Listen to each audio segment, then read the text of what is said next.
तो गाइस आज हम करने वाले हैं बीएनएस की क्लास 17 का रिवीजन, ठीक है, जिसमें हम धारा पढ़ने वाले हैं। आज कौन सी धारा? 126 का क्लॉज 1 मोस्ट इम्पोर्टेंट धारा है, इसको याद रख लेना।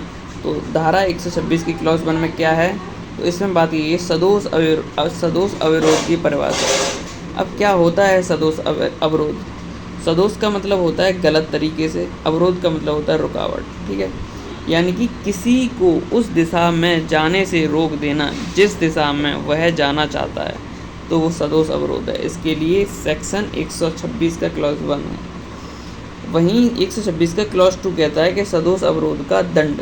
तो दंड क्या है भाई साहब? तो जेल मिलेगी 1 महीने तक की, या फिर 5,000 का फाइन, या फिर दोनों से दंडित किया जाएगा। क्लियर। अब चलते हैं नेक्स्ट धारा पर। नेक्स्ट धारा याद रख लेना, धारा 127, ये मोस्ट इम्पोर्टेंट है। इसमें बात की गई है सदोष परिरोध की। तो सदोष परिरोध क्या होता है? सदोष का मतलब है गलत तरीके से, परिरोध का मतलब परिधन रोध को तोड़ते। परि का मतलब होता है चारों ओर, रोध का मतलब होता है रोकना, यानी कि चारों दिशाओं में हर तरफ से जाने से रोक देना ही क्या कहलाता है? सदोष परिरोध। इसके लिए धारा कौन सी है? धारा है 127। क्लियर।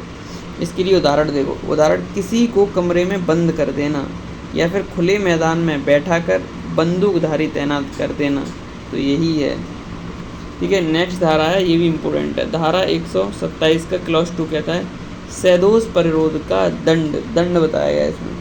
तो पहला है, यदि सदोष परिरोध होता है 1 से 2 दिन, तो उसका दंड है मिनिमम एक साल तक, या फिर 1 साल तक की जेल है, और या फिर फाइन है 5,000 रुपये तक का, ठीक है। क्लियर। वहीं दूसरी कंडीशन है, यदि सदोष परिरोध 3 दिन या अधिक होता है, तो दंड क्या मिलेगा? तो मिलेगी जेल कितने साल की? 3 साल तक की, और फाइन देना होगा 10,000 तक का मैक्सिमम। क्लियर। और नेक्स्ट पॉइंट है, यदि सदोष परिरोध 10 दिन या अधिक होता है, तो दंड मिलेगा, जेल मिलेगी 5 साल की, और फाइन मिलेगा एक मिनट कम से कम 10,000 रुपये का, ठीक है, फाइन मिलेगा। क्लियर। अब बात करते हैं हम धारा 128 की, जिसमें है बल की परिभाषा।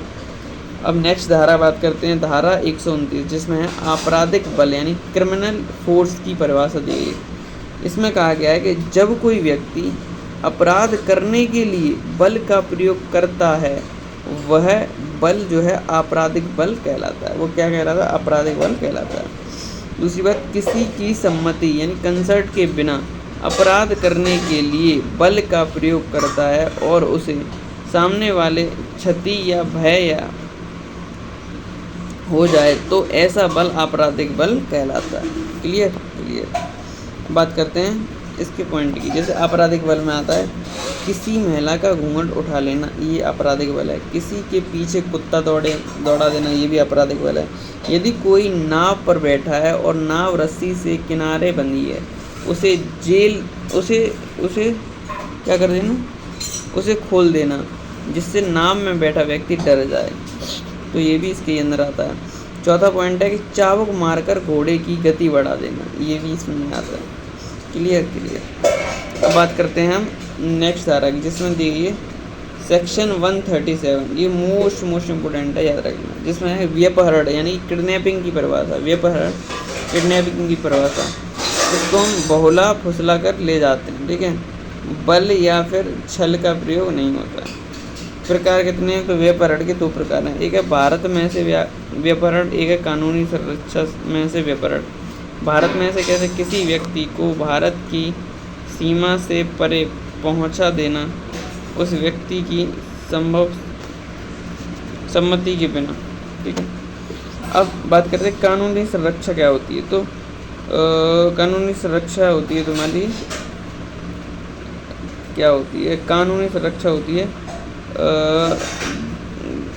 गारंटेडनेस में से व्यपहरण, यदि कोई शिशु, चाइल्ड या पागल को उसके संरक्षक से पूछे बिना बहका ले जाता है, तो उसके लिए धारा 137 लगेगी, ठीक है। धारा 137 का क्लॉज 2, ये भी बहुत इंपॉर्टेंट है। इसमें लिखा है व्यपहरण का दंड, यानी कि जेल मिलेगी लगभग 7 साल तक, और प्लस फाइन लगेगा, ठीक है।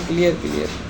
अब बात करते हैं मोस्ट इम्पोर्टेंट है धारा 138 जिसमें है अपहरण, इनकी ऑब्जेक्शन, इसकी परिभाषा बतानी। तो वो है कितनी 90 अपहरण, इसकी परिभाषा धारा 138 में अपहरण की परिभाषा। ठीक है, याद रखना किसी व्यक्ति को किसी स्थान से ले जाने के लिए बल प्रयोग करना अपहरण कहलाता है। ठीक है, क्लियर। अब मिलते हैं नेक्स्ट क्लास में।